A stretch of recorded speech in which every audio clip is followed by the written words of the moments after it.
Hola, yo soy Journey y este es mi canal de YouTube y hoy me gustaría compartir con ustedes papiamento Shen I56. Sí, papiamento Shen 56.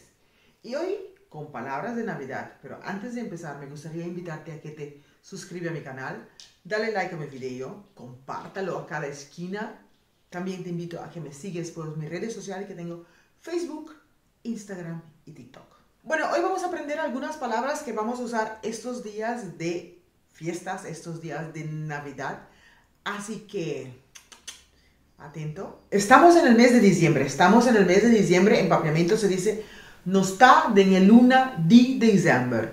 No está en el luna di diciembre. Navidad.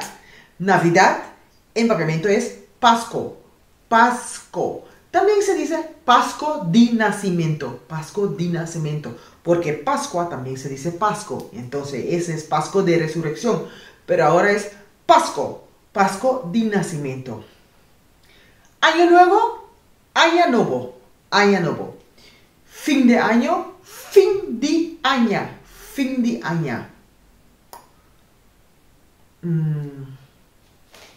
Árbol de Navidad. Árbol de Navidad en papiamento es kerstboom. Kerstboom viene del holandés. Kerstboom. Adornos navideños. Decoración de Pasco. Decoración de Pasco. Bolitas de árbol, no sé cómo se llama en español de verdad. Bala de kerstboom. Bala de kerstboom. Bala de kerstboom. Comida de Navidad. Comida de Pasco. Comida de Pasco. Todo es con Pasco. Todo es con Pasco. Ropa nueva. Paña nuevo. Ropa nueva. Paña nuevo. Regalos. Regalo. Regalo. Regalo. Igual que en español. Regalos. Regalo. Jamón de Navidad. Que hay mucha gente le gusta comer el jamón de Navidad. Ham de Pasco. Ham de Pasco.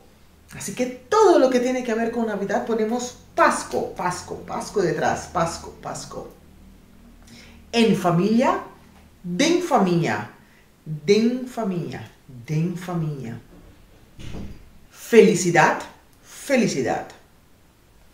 Y para desear a una persona feliz Navidad, decimos Bon Pasco.